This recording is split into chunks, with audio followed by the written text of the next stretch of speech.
L'intégration des jeunes Guadeloupéens dans le football professionnel est une réalité aujourd'hui. De cette interrogation, quelques spécialistes tentent de répondre. Mehdi Lina, ex-professionnel, Gérard Racco, agent des Girondins de Bordeaux, Georges Leclerc, agent sportif de la Trois-Èvres. Le rendez-vous le mercredi de 15h30 à 16h30 sur Canal 10, bien sûr.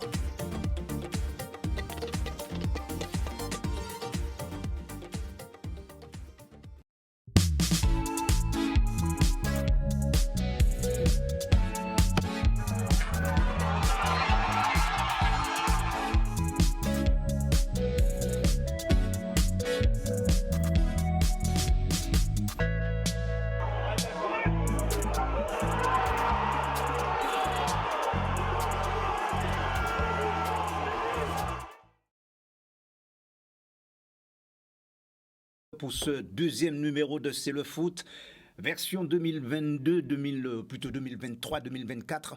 Avec des invités, nous allons tenter de comprendre ce qui se passe dans ce football au plan local. C'est vrai, au cours du premier volet, on a eu l'occasion d'en débattre là-dessus. Et pour ce deuxième volet, bien plein de choses à dire concernant d'ailleurs ce football que nous aimons tous, c'est-à-dire le football local. Pour en parler, eh bien, je reçois ce soir Mehdi Lina, ex-footballeur professionnel. Bonsoir Mehdi. Qui nous a fait l'honneur justement d'effectuer le déplacement pour nous parler un peu de son parcours, ce qu'il a fait au plan professionnel et ce qu'il devient aujourd'hui. D'accord. Juste à côté, Gérard Racco. Oh, j'ai envie de dire, Gérard, combien de fois tu as eu l'occasion de côtoyer les jeunes Guadeloupéens pour voir s'ils parviennent tout de même à s'intégrer au sein des Girondins de Bordeaux. Tu vas nous expliquer un petit peu ce qui s'est passé jusqu'à présent. Est-ce que tu as eu des échecs ou pas? Et puis Jean-Baptiste Gassion, qui est toujours avec nous. Bonsoir Jean-Baptiste, notre consultant canadien. Bonsoir. Bonsoir Richard. Bonsoir À tous. Oui, et puis toi aussi tu connais pas mal de choses concernant ce football guadeloupéen, puisque toi-même, j'ai eu l'occasion de le dire, toi-même, tu as été footballeur, tu as été gardien de but au sein de deux équipes, notamment l'Étoile de Monalo. Combien, un petit rappel encore du nombre d'années? 7 ans. 7 ans. Et de CSM, 14 années. 14 années. Donc, tu as la bouteille, hein? Oui, tout à N'est-ce fait. pas? Ça fait beaucoup d'années. Ça fait beaucoup d'années. Madame Virginie Lens, mère de joueuse, footballeuse. Bonsoir. Bonsoir. Ravi que vous soyez sur le plateau avec nous, madame. Merci de votre invitation, surtout. Et puis, vous allez nous faire part un peu de toutes les difficultés, j'imagine, que vous rencontrez avec votre enfant. Surtout, bon, c'est une passionnée du ballon rond qui est juste à côté de vous. Mélia Oscan, c'est ça, Mélia? Oui, c'est ça. Ah oui, je sais que tu es une fan, tu es une passionnée de football. Tu fais partie d'ailleurs de l'académie du PSG, n'est-ce pas? Oui, c'est ça. Et puis tu es joueuse également des Guada Girls. Oui. Et puis évidemment avec la JSF. C'est ça. Tu as des choses à nous dire, à nous raconter, nous faire part un petit peu de ta passion pour le football. Bah oui, j'ai beaucoup de choses à raconter. Pendant les vacances, j'ai participé avec les Guada Girls à la compétition CFU. Oh, on y arrive tout à l'heure. Oui. Comme ça. On va y arriver tout à l'heure. On va y arriver tout à l'heure. Je sens que tu as plein de choses à nous dire. Mais on va partir faire un tour du côté de l'Hexagone parce que nous avons Georges Leclerc qui est avec nous, qui est agent sportif auprès de la Fédération française de football. Bonsoir Georges. Bonsoir, oui, mon cher Richard, et bonsoir à tous, oui. À tous les discutants de ce soir, y compris les féminines, la maman. C'est un vrai plaisir de vous entendre. Il n'y a qu'une seule chose, c'est que je ne sois pas justement en Guadeloupe à l'instant. Oui, de toute façon, Georges, mais de toute façon, tu es Guadeloupéen, tu es un habitué, même si tu es de l'autre côté, mais tu viens nous voir assez souvent. On aura des choses aussi. La passerelle est là. Absolument, on aura des choses à dire, Georges, d'ici quelques instants, concernant ce football que tu connais très bien, Georges, football guadeloupéen, puisque toi aussi, tu fais partie d'ailleurs des hommes proches, des cadres et tous ceux qui entourent un petit peu le football français, notamment Jean-Michel Aulas, le président de Lyonnais, que tu connais très bien, et puis surtout le grand Roger Rocher, que tu as été un petit peu son adjoint à l'époque où il était le président de Saint-Étienne. On y reviendra avec toi tout à l'heure, Georges. Tout à fait. Un petit tour de table avec les invités qui sont en plateau. Alors, Mehdi, justement, je disais, toi, tu es passé par le professionnalisme, ça c'est vrai. D'abord, au dès l'âge de 5 ans, tu as évolué en Guadeloupe et ensuite, tu as voulu connaître autre chose. Ce qui veut dire que tu connais très bien ce football professionnel, d'accord? Alors, déjà, explique-nous un peu comment ça s'est passé pour toi, puisque tu étais en Guadeloupe, tu as évolué en Guadeloupe, et ensuite tu es parti là-bas. Ton parcours. J'ai commencé en Guadeloupe, dès l'âge de 5-6 ans à la Red Star de Pointe-à-Pitre. Et puis, par la suite, j'ai fait toute ma formation là-bas. Et c'est, je crois, en 2007 ou 2008 où j'ai intégré pour la première fois la sélection de la Guadeloupe. Oui. Et où j'ai côtoyé les divers joueurs qui venaient à l'époque, Stéphane Auvray et consorts, pour ne citer que lui. Et du coup, Stéphane a eu la bonne idée de me proposer un essai au Vanosset à l'époque, qui est en Ligue 2, c'est où il jouait. Et suite à la Gold Cup en 2008... où tu as été quand même très bon, il faut le dire. J'avais joué, joué le match contre le Mexique, mais j'avais aucune expérience à part ça, parce que je jouais qu'en Guadeloupe. Et suite à ce match, je suis parti faire l'essai, ça s'est bien passé. À l'époque, je travaillais encore en Guadeloupe. Et ils m'ont proposé un contrat amateur. Donc j'ai vu avec mon employeur pour avoir des congés sans solde, une année. Qui m'a été refusé, et puis j'ai pris le risque. J'ai dit si j'ai pas de congé, je tente ma chance, c'est pas grave. Et puis au bout d'un mois, on m'a proposé mon premier contrat professionnel, donc voilà. Et puis par la suite, j'ai fait divers clubs, après le Vanosset, Béziers, Cherbourg, Uzès, Montjugard, et puis Boulogne-sur-Mer. Où j'ai fini mes 4 années, et puis par la suite, je suis rentré en Guadeloupe. Alors, dites-nous, tu nous dis tout, Mehdi. Selon toi, est-ce que ça a été compliqué, ça a été difficile pour toi, le fait d'être professionnel? Non, après, c'est quelque chose qu'on veut. Voilà, c'est un état d'esprit, c'est quelque chose qu'on veut. C'est soit on le veut, soit on ne le veut pas. Il y a des sacrifices à faire qui sont énormes. Il y a des exigences. Beaucoup. C'est la rigueur, c'est être à l'heure, c'est accepter certaines choses parfois qui sont pas simples. Peut-être qu'on mérite de jouer, et si on joue pas, faut l'accepter, faut travailler plus que les autres. Et ça fait partie de tout ça. C'est peut-être avoir la famille loin de soi, c'est pas évident aussi. Dans des moments compliqués, et il faut prendre sur soi, il faut travailler, et voilà, faut garder son objectif en tête, suivre son chemin, et puis avec un peu de chance, effectivement, faut avoir quand même un peu de chance dans ce milieu-là. On arrive à percer. De la rigueur, ça je l'ai retenu, c'est un qualificatif qui revient assez souvent. Rigueur, énormément de rigueur. Et puis aussi, pour pouvoir gagner sa place, c'est certainement pas évident. Quand on joue, quand on est... non, puisqu'on est dans un groupe... Il y a la concurrence. Voilà, il y a la concurrence. On est dans un groupe généralement d'une vingtaine de joueurs. Voilà, le coach a des choix à faire. Et puis, faut s'imposer. Comme je dis, il ne faut pas avoir peur. Pour moi, c'est ça. Il ne faut pas avoir peur. Faut y aller. Il faut croire en son rêve. Si on veut vraiment toucher le haut niveau,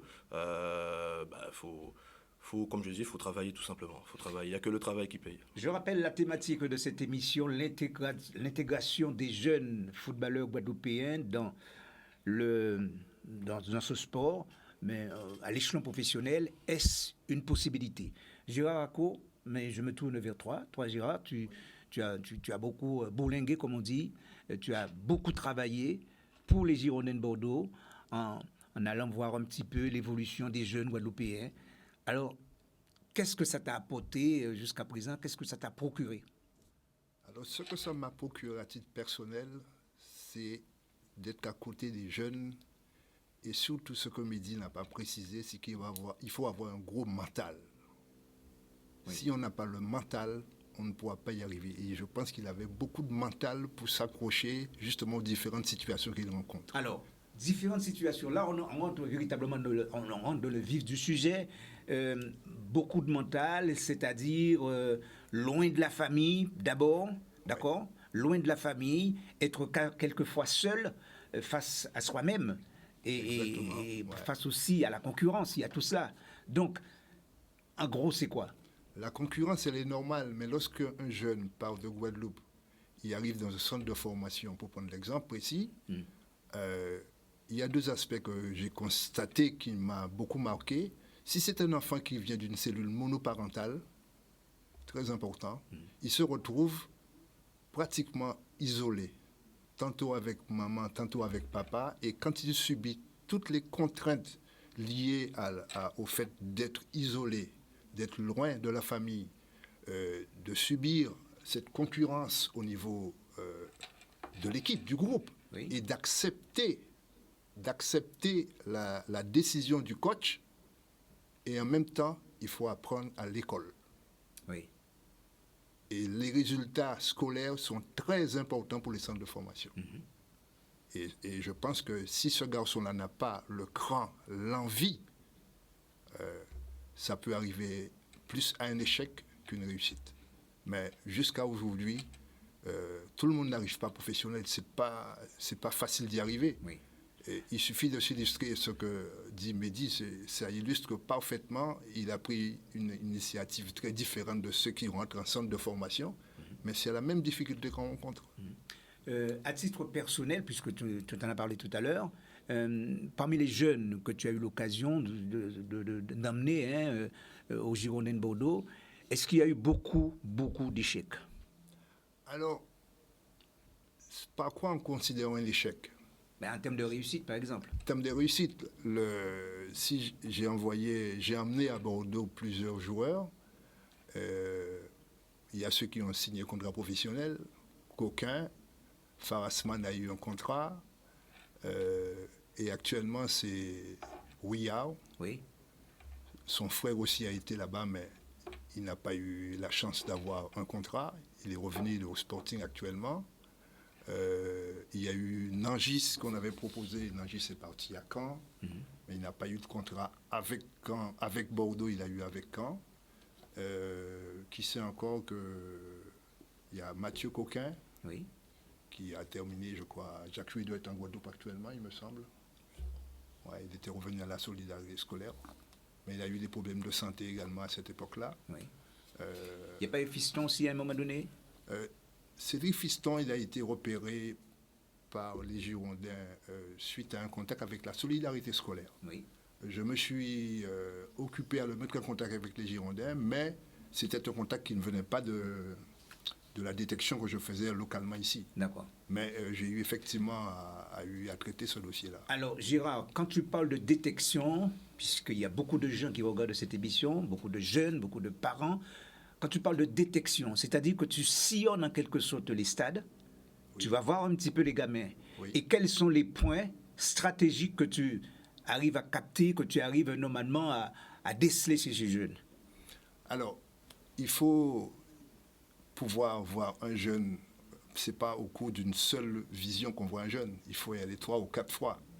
Et je m'appuyais avec beaucoup d'autres éducateurs qui m'indiquaient, par exemple dans leur groupe, dans leur club, qu'il y a un garçon intéressant, et je passe, je vois. Et ensuite, je faisais des rassemblements des meilleurs garçons que je repérais, et j'invitais les Girondins à venir en Guadeloupe, avec Marius Trésor comme responsable du Yannick Stopira, oui, et Jean-Jacques Gresser, qui était le préparateur physique des jeunes à Bordeaux. Et tous ces gens-là venaient en Guadeloupe et on faisait un rassemblement. Et à l'issue du stage qu'on faisait, de la détection, à ce moment-là, on arrivait à prendre 2 ou 3 pour pouvoir faire un test plus approfondi à Bordeaux.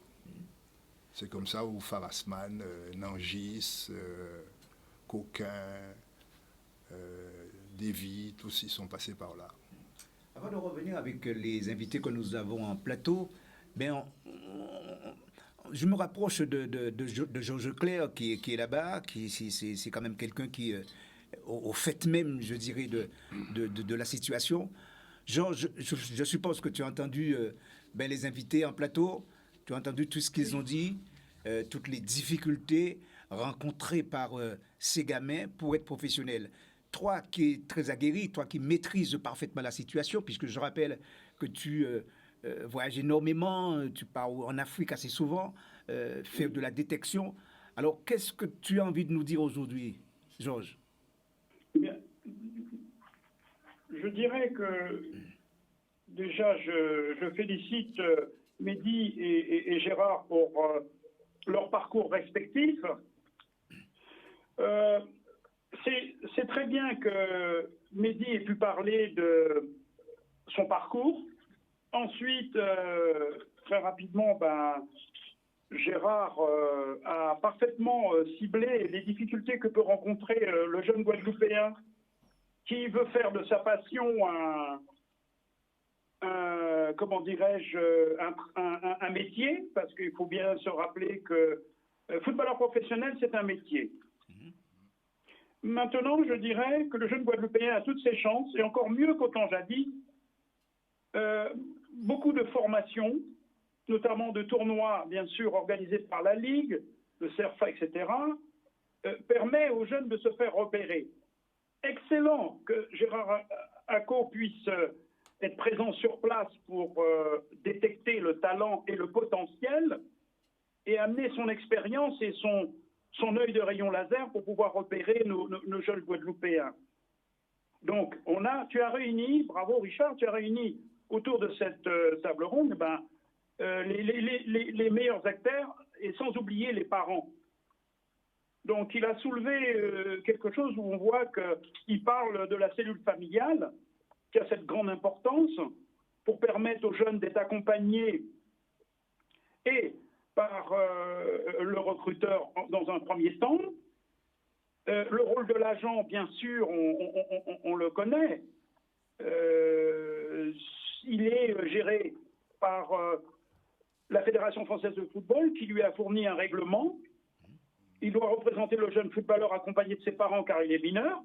Oui. Le conseiller pour ses choix de carrière.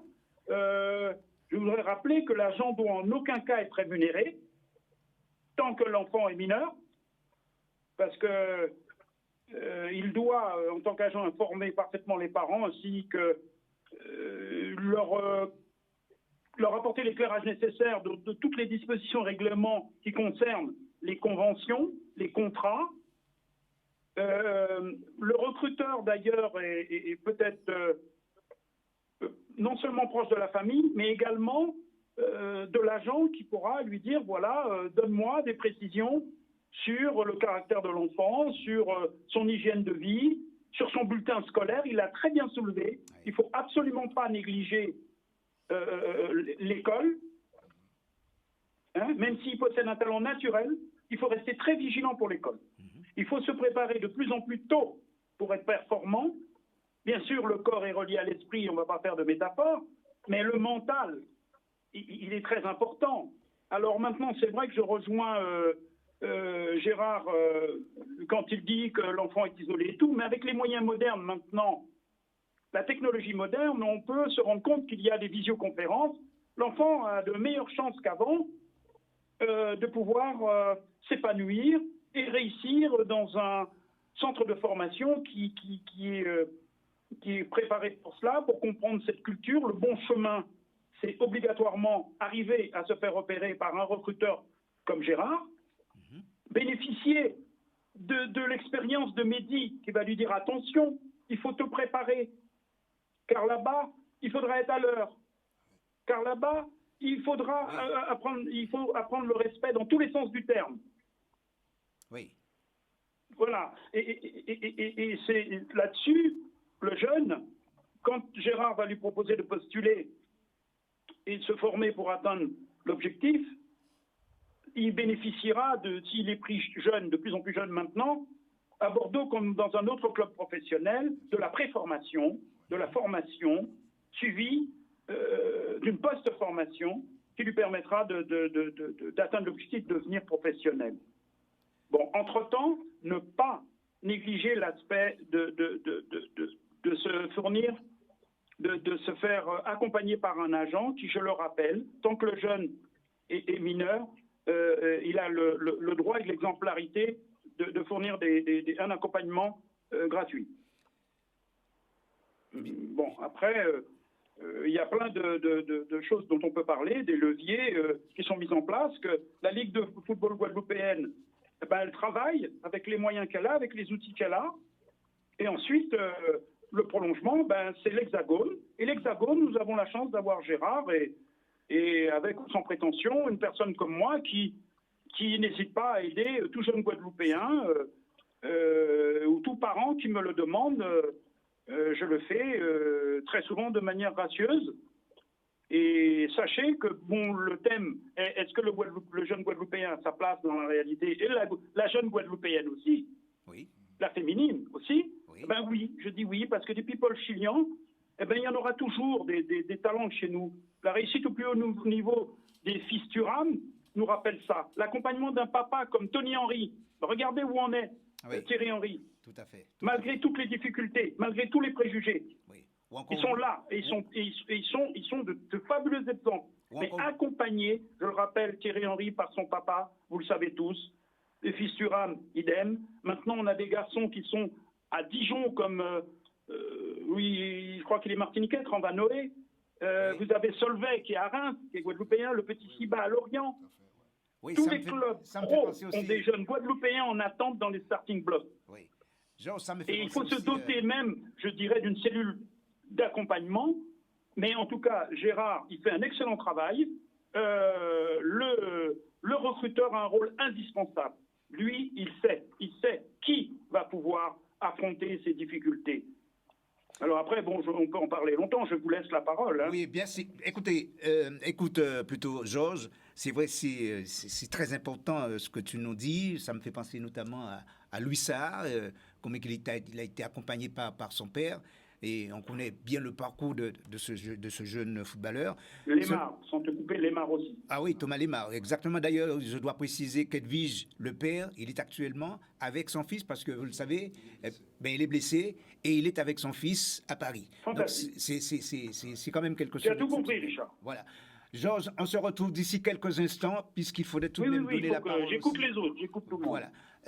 Il faudrait donner la parole aussi aux téléspectateurs, ceux qui nous regardent en ce moment. Le téléphone, bien, je vous le rappelle, le 05 90 96 10 10, 05 90 96 10 10.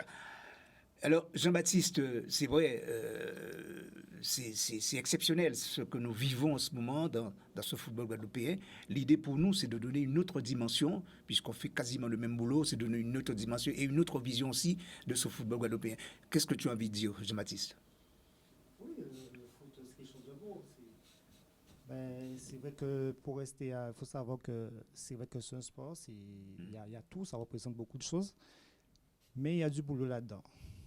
Il y a du boulot là-dedans, et lorsqu'on regarde, lorsqu'on écoute les différents témoignages, c'est que peu importe les choix, il faut du mental.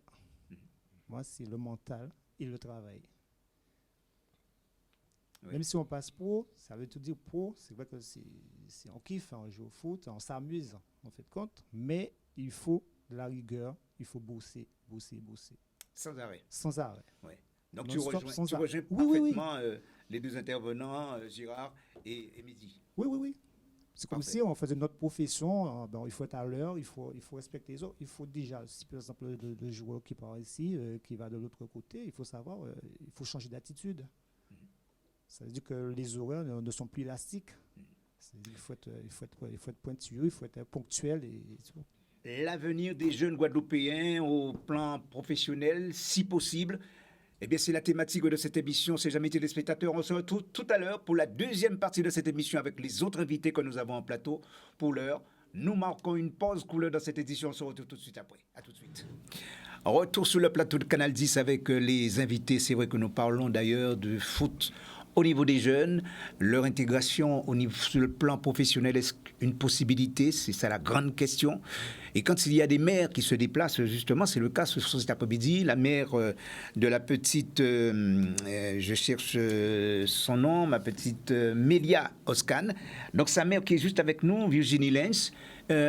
Franchement, vous en tant que mère, j'imagine que vous rencontrez beaucoup de difficultés pour aller d'un stade à un autre, je pense. Et puis aussi, qu'est-ce qui fait en quelque sorte qu'est-ce qui vous pousse à mettre un petit peu en exergue cette passion? Alors, difficulté, je dirais plus une organisation, en fait. Voilà. C'est vrai que c'est une organisation tous les jours, parce que c'est beaucoup d'entraînement par semaine, parce que, comme vous dites aussi, il y a des matchs aussi le week-end, donc on s'organise, en fait. On vit foot, hein, on essaie surtout de de suivre la petite. Et puis pourquoi ? Parce qu'elle est passionnée, parce qu'elle nous le rend bien, parce que c'est une enfant qui est dynamique, qui travaille très bien à l'école, et puis qui s'intègre et qui aime ce qu'elle fait, qui fait les choses à 100%, et surtout qui est une compétitrice dans l'âme. Et elle aime aussi se donner des défis, se mettre la barre haute. Donc, nous, en tant que parents, voilà, on est là pour tempérer, on est là pour lui donner un équilibre, pour être à son écoute, mais on laisse faire aussi un petit peu parce qu'elle est jeune. Et ça lui permet aussi de découvrir aussi ce monde de football féminin. D'accord. Alors, 12 ans, c'est son âge. Oui, tout juste. Justement, comment avez-vous fait pour déceler chez elle cette attitude footballistique ? Alors, il est vrai que là, pour le coup, ça vient pas de moi, ça vient du papa, qui effectivement, depuis qu'elle est toute petite, avait toujours un ballon au pied. Et il m'a dit, elle a quand même quelque chose... c'est un ancien footballeur aussi, donc... Il a évolué où ça Lui, il faisait partie des Girondins de Bordeaux. Voilà. Et c'est vrai que du coup... Ça tombe très bien puisque nous avons sur le plateau... effectivement, sur le plateau, effectivement. Ouais. Et c'est vrai que moi, j'en avais un peu peur au départ de ce monde un peu... Voilà, je le connaissais pas très habitué non plus. Donc, je me suis mis un peu en refus. Et effectivement, j'ai lâché prise. J'ai dit, pourquoi pas, soyons à l'écoute de notre enfant. Laissez-la faire, en fait, ce qu'elle a envie.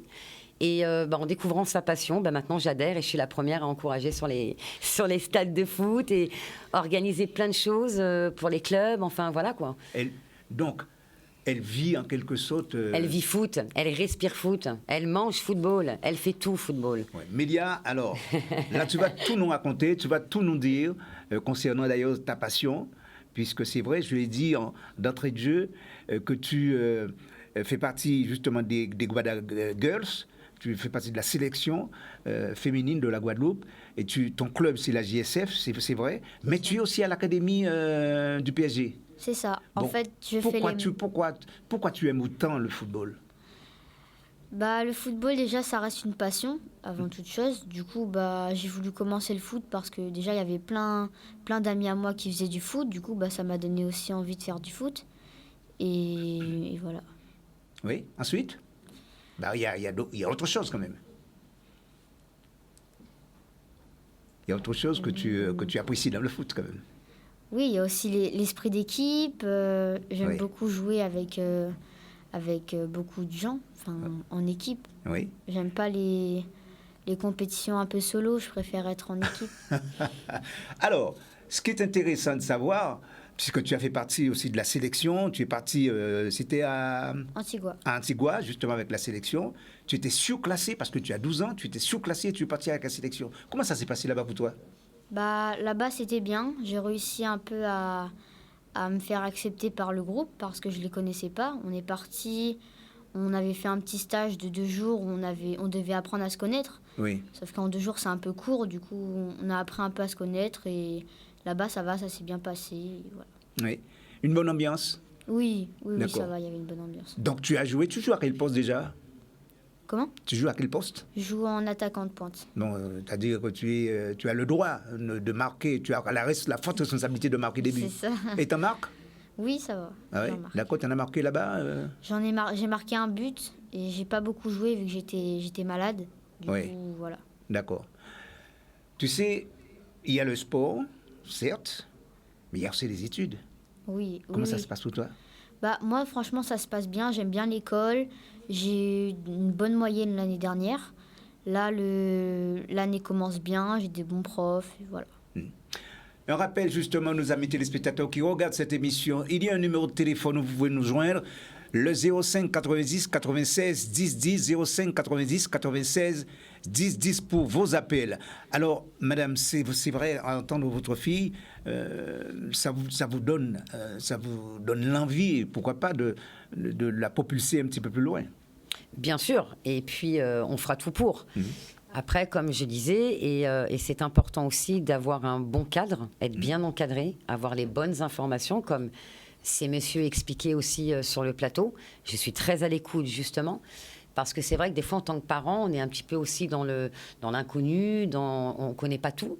Donc, c'est bien d'avoir des vrais conseils, être bien aiguillé, et puis, justement, ça donne, je pense, aussi à l'enfant un équilibre dans tout ça. Parce que l'équilibre, c'est la cellule familiale, et vous l'avez dit aussi, mais c'est aussi tout l'environnement qui est autour de l'enfant. Et je pense que ça, c'est bien de le privilégier, de le mettre en avant, pour que l'enfant, justement, puisse se sentir à l'aise aussi bien à l'école que dans la cellule familiale, qu'avec les coachs, que les recruteurs, etc. Et ça permet justement un vrai dynamisme pour l'enfant. Le téléphone, je crois qu'il y a quelqu'un, il y a une téléspectateur une téléspectatrice. Bonsoir. Oui, allô, bonsoir. Oui, bonsoir. Oui, bonsoir. J'appelle, moi, pour poser une question à M. Medilina. Oui, allez-y. Allez-y, monsieur. Bonsoir, Mehdi. Bonsoir. Oui, donc, moi, j'appelle, en fait, pour avoir j'ai une petite question. J'aimerais savoir, est-ce que vous pensez que c'est plus facile pour les jeunes de partir aujourd'hui par rapport à la période où vous êtes parti faire votre sport de haut niveau vers la métropole? Je vais répondre que oui. Il y a beaucoup plus de moyens aujourd'hui qui sont mis en place par, que ce soit par la Ligue ou même par les clubs. Certains clubs font des voyages, ils vont jouer des tournois en France. Et donc les jeunes peuvent aussi se faire remarquer dans ces tournois. Mais c'est beaucoup plus facile aujourd'hui, j'ai envie de dire, qu'à mon époque. Ok. À mon époque, il y a eu pas mal de personnes dans le monde du foot qui me disaient qu'à 18, 19, 20 ans, qu'on ne pouvait plus percer. Et voilà, mais c'est possible. Voilà, c'est possible. Voilà, satisfait, monsieur? Oui, je suis satisfait. Mais une dernière question, j'aimerais savoir, est-ce qu'il pense que le niveau est meilleur, justement, en ce moment, avec les jeunes qu'on a en ce moment, que par rapport à son époque, avec les différents interlocuteurs qu'il y avait à son époque, les joueurs qu'il y avait à son époque. Est-ce que je pense que le niveau a évolué? Je sais pas vraiment, puisque les jeunes, je regarde pas forcément, même si l'an dernier j'avais une catégorie le U19. Mais ce qui est sûr, ce qui n'a pas évolué, dommage pour la Guadeloupe, c'est la qualité des terrains. Et ça, c'est une grosse problématique. Ok, merci, peu de questions, merci. Oui, que les choses intéressantes et qu'on sent qu'il y a cette passion qui habite et qui anime aussi en même temps les téléspectateurs pour ce football. Combien ce football passionnant au premier chef. Alors, j'allais dire, Jean-Baptiste, plutôt, je m'adresse donc à Virginie Lenz. Oui, alors, vous avez entendu tout à l'heure les deux intervenants, à savoir Gérard Racco et Medilina. Vous, en tant que maire, c'est vrai que vous avez parlé des difficultés que vous rencontrez, mais il y a aussi la vraie problématique. C'est si demain, votre enfant a envie d'aller un petit peu plus loin, est-ce que vous êtes prête justement à l'accompagner, pour l'accompagner? Et si c'est le cas, vous feriez quoi? Alors oui, effectivement, j'entends bien ce que vous expliquez. Donc je pense que déjà de base, avec l'âge que aussi à mon enfant à 12 ans, il y a toute une préparation à faire. On ne fait pas ça en claquement de doigts, ça se réfléchit, on voit aussi comment l'enfant évolue. Et puis oui, bien sûr que je serai la première à encourager, bien évidemment, ma fille à un petit peu découvrir son rêve, mais comme je vous le disais encore, avec une vraie qualité autour, c'est-à-dire avec des sélectionneurs, des gens qui soient là aussi pour nous conseiller et nous donner en fin de compte vraiment les éléments pour qu'on puisse laisser en fait notre enfant s'envoler de ses propres ailes à 8000 km, parce que c'est vrai qu'on peut peut-être pas tous suivre au départ, mais oui, je le ferai avec, je veux dire, j'ai pas de barrière là-dessus. Mélia est une enfant qui est quand même réfléchie, qui est mûre et qui est prête. Elle est déjà prête. Si on lui dit, tu prends tes affaires, tu pars demain, elle se pose même pas la question. Donc, elle nous oblige quelque part, en fin de compte, à suivre ce qui veut dire qu'il y aura cet élément-là. Pour celui qui n'est pas prêt, n'est-ce pas? C'est ça. C'est ça. Forcément, si elle est déjà prête, si quelqu'un se prépare comme un boxeur à recevoir, à encaisser des coups, forcément, le jour du combat, peut-être qu'il va moins sentir les douleurs qu'un autre. Donc, si elle se prépare déjà à ça, c'est tant mieux, c'est une bonne chose. Georges Claire, je reviens vers toi puisque tu es dans l'Hexagone, certes. Oui. Alors, Georges, toi qui, je l'ai dit, tu sillonnes un peu les stades là-bas, tu es très proche de la Fédération française de football. Justement, quand tu vois les jeunes, quand ils arrivent en métropole, est-ce que toi, tu leur donnes, tu leur prodigues des conseils? Ça se passe comment? Ouais. Comme je sais que le jeune, quand il arrive dans l'Hexagone, Oui. comme j'ai pu l'entendre sur la fin, la maman qui est suffisamment responsable, et je la sens très concernée, une fois sur deux, l'enfant n'est pas préparé, le jeune footballeur n'est pas préparé à affronter toutes les étapes qu'il aura à, comment dirais-je, franchir pour arriver au but. Dans un premier temps, Gérard l'avait souligné, donc le mental, bien sûr, mais ça ne fait pas tout. Moi, je préconise une cellule accompagnatrice quand les parents ne peuvent pas, pour diverses raisons, se déplacer et être proche de leur enfant, comme le disait le toujours jeune Mehdi. C'est vrai que l'enfant risque de louper la marche. Donc moi, je leur donne tous les conseils. Avant ça, je préviens les parents en leur disant il faut absolument le préparer. Comment bien se nourrir, respecter le temps de repos, le sommeil, le socialiser, lui apprendre le respect, je le redis, dans tous les domaines très tôt, afin que ça lui paraisse totalement évident quand il rejoindra le centre de formation que va lui présenter Gérard. Oui, ça commence déjà avec les parents, hein, n'est-ce pas? Tout à fait. Oui. Et je réclame systématiquement le bulletin scolaire aux parents. C'est ma méthode. Oui. Ça me permet de déterminer le goût à l'effort, de savoir si l'enfant il aime capter le savoir. Ne serait-ce que sa moyenne scolaire, peut-être ça peut en faire rire certains, mais ça me met sur la voie pour savoir le degré d'implication qu'il aura pour apprendre les notions technico-tactiques. Oui. Parce que ce sont des notions qui sont fondamentales. Ah oui.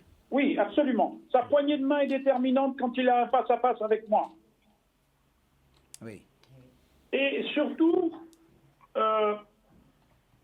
c'est pas peu dire, il va avoir dès qu'il va rejoindre ce qu'on appelle bien centre de formation, il va avoir un travail intensif qui va être effectué.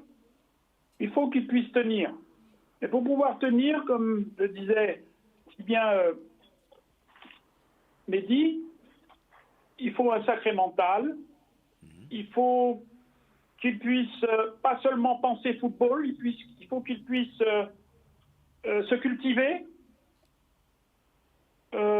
Les deux vont ensemble, hein, Georges. Les deux vont ensemble. Oui, absolument. Absolument. Oui. Parce que de toute façon, accompagné par l'agent, que ce soit que nous sommes, hein, je représente la profession d'agent, qui va pouvoir lui lire un contrat qui sera parfaitement établi, clairement défini entre le joueur et le club. Tous les clubs professionnels bénéficient justement de l'accompagnement de la Fédération française de football qui a parfaitement régi un règlement et qui a un service juridique d'exception. Donc il faut aussi, en amont, je parle toujours aux jeunes, je préviens les parents, je leur dis, allez chercher l'information. Il faut s'informer auprès de la Ligue guadeloupéenne de football. C'est une démarche, tout comme l'entraîneur aussi, souvent passionné, pourra apporter un éclairage nécessaire. Avant de penser vivre du football, il faut se préparer, se former, se faire accompagner pour comprendre cette culture. Oui. Georges, merci en tout cas pour toutes ces précisions, toutes ces informations ô combien intéressantes. Et là, je reste persuadé que tous ceux qui sont sur le plateau sont suspendus à tes lèvres simplement parce qu'il y a de la vérité, il y a aussi de la certitude. Et tout cela met, je crois, celui qui nous regarde en ce moment en confiance et qui dit, mais voilà, mon fils, c'est certainement va arriver, mais pour cela, il faut qu'il y ait quand même il faut travailler, il faut qu'il y ait, disons, il faut réunir tous ces composants Avant d'arriver, pardonne-moi de te couper, dans la formation, il y a un processus indéniable, c'est éduquer le jeune, en prolongement de celle donnée par les parents. Exemple, comme je dis, tout ce qui entoure la bonne hygiène de vie du jeune footballeur. Et ne pas qu'il se fasse remarquer en dehors du terrain, c'est sur le terrain qu'il doit se faire remarquer. Alors bien sûr, on me dit, c'est la nouvelle génération. Mais pourquoi se doter de boucles d'oreilles? Pourquoi avoir des coupes qui, comment dirais-je, vous donnent un style que parfois le directeur du centre de formation n'appréciera pas? Restez naturel. Vous allez représenter non seulement vous-même, mais votre famille, la Guadeloupe. Vous allez tous être des ambassadeurs. Et vous allez porter haut notre couleur. Merci encore, Georges. Merci encore pour ce volet. Et c'est moi qui vous remercie de pouvoir nous réunir comme ça. Nous aurons souvent l'occasion de t'entendre, Georges, parce que tu nous éclaires, tu nous amènes de la lumière, en quelque sorte, à travers donc, ce concept lié au football au plan local. Merci encore, Georges, d'avoir été en direct avec nous. On retourne sur le plateau. Et merci aussi à tous les éducateurs bénévoles qui sont en Guadeloupe, les Michel Grégoire, enfin, je ne vais pas nommer de nom, mais il y en a plein qui se donnent parce qu'ils ont la passion du football pour aider le jeune Guadeloupéen à accrocher le sésame. Merci encore, Georges. Merci à tous. Infiniment. Et bravo aux mamans qui sont là. Elles ont un immense travail aussi. Bravo. Oui, voilà. Messieurs, c'est vrai, quand on entend de tels témoignages, de telles informations qu'on reçoit autant d'informations ô combien intéressantes, mais dis, toi qui connais ce foot français, ce foot professionnel précisément, il y a de la vérité. Hein. Non, mais il a tout dit, il a tout résumé. Et comme je dis, c'est pas facile. C'est vrai que quand on regarde à la télé, c'est un métier qui est plaisant. Moi, par exemple, les premières fois que j'ai dû y aller, c'était grâce à Ronald Zubar, et, quand il était à Caen, déjà à l'époque. Et j'ai pu voir les premières fois, quand j'étais dans un stade de 20 000 personnes, l'engouement qu'il y avait à la sortie du stade. Et c'est vrai que c'est beau à voir, mais ce qu'on ne voit pas, c'est ce qui se passe en dessous. Voilà. Ouais. Et c'est vrai qu'il y a énormément de boulot. Et derrière, c'est comme on l'a dit, c'est le mental, c'est la rigueur, la concentration. Et puis voilà, parfois, comme il peut arriver, on peut se blesser. C'est ce qui m'est arrivé aussi. Et parfois, sur une longue durée, si le mental ne suit pas, on peut vite plonger, on peut vite redescendre. Et c'est là qu'il faut être fort. Effectivement, c'est là qu'il faut être fort. Jean-Baptiste. Non, pour suivre ce que la me dit, c'est qu'on se rend compte au-delà d'avoir les bonnes qualités footballistiques ne suffisent pas. On peut être beau, mais on constate à côté, il y a beaucoup d'ingrédients, il y a beaucoup de cases, il faut cocher. Ce sont les plus importants.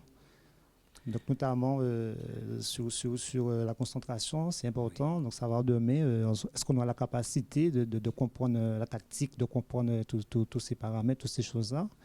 Et notamment la scolarité, c'est très important parce que, comme il dit, on peut avoir une blessure demain. Il faudra passer à autre chose. Il faudra assurer un plan B derrière. Beaucoup d'interrogations. Certes, c'est vrai qu'on arrive quasiment au terme de cette émission. Eh bien, Gérard, j'aimerais quand même avoir un petit peu ton point de vue par rapport à tout ce qui a été dit sur le plateau. Eh bien, moi, si je devais ajouter quelque chose de plus, ce serait de surtout dire aux enfants et aux parents d'aujourd'hui de ne pas regarder le football avec le gros chèque qui apparaît. Oui. On parle d'argent qui fait que tout le monde... Pas de rêve. Oui. Il faut rester les pieds sur terre et commencer que nos politiques fassent des terrains adaptés à la pratique du football. Et si on a un bon support en termes de terrain, que ce soit en passant par le centre de formation, la CEOFA ou dans les clubs, on aura de meilleurs footballeurs qui auront plus de chances d'arriver en qualité de professionnel. Et je tire mon chapeau oui, mais justement, Amélia. Amélia, parce qu'on n'aurait pas dit qu'elle a 12 ans. Elle raisonne comme une fille de, déjà à mon avis, 15 ans dans son raisonnement, mais elle est qu'au début de son épopée. Donc il faut continuer à travailler. Gérard, je voulais simplement te dire que si tu as anticipé un peu sur ma prochaine thématique, puisque c'est bon, on va parler des infrastructures, un élément capital, je crois, pour la réussite du footballeur. Merci encore Gérard. Jean-Baptiste, le mot de la fin, en guise de conclusion. C'est effectivement quoi, c'est vrai, mais ça, savoir derrière qu'il faut bosser et tout faire. Se donner les moyens. D'accord. Virginie Lenz, la conclusion, évidemment. Eh bien oui, de toute façon, tout a été dit. Mais comme en tant que parent, je le redirais, un enfant motivé, un enfant équilibré peut devenir une belle pépite. Et donc, le but, c'est que les parents soient à l'écoute et qu'on prenne le plus possible soin, justement, de nos beaux athlètes qu'on a sur la Guadeloupe. Voilà. Mélia, je t'écoute. Vas-y, tu nous dis ce que tu as envie de faire demain. Si tu es un modèle d'ailleurs dans ce football au plan national ou international. Vas-y, tu nous dis tout. Moi, j'aimerais devenir footballeuse professionnelle. Après, ça, c'est qu'un rêve et j'espère que ça va devenir une réalité. Ouais. Moi, mon idole dans le foot, c'est Mbappé. Ouais. Car il est jeune encore, il peut faire encore plein de choses. Il a encore plein de choses devant lui. Donc voilà. D'accord. Alors attention, parce que tu viens de parler du rêve, mais tu sais, c'est le reflet de la réalité. C'est le reflet de la réalité. C'est-à-dire, si tu rêves, ton rêve peut devenir une réalité. J'espère. D'être footballeuse demain. Voilà.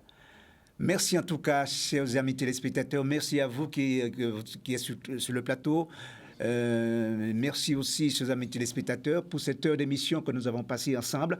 On va se retrouver mercredi prochain pour une nouvelle émission, une nouvelle thématique. Et là, on parlera beaucoup des infrastructures. On parlera aussi du centre de formation, un élément capital, je crois, pour la réussite de nos footballeurs. Bonne soirée à tous et à bientôt sur votre télévision Canal 10. Au revoir.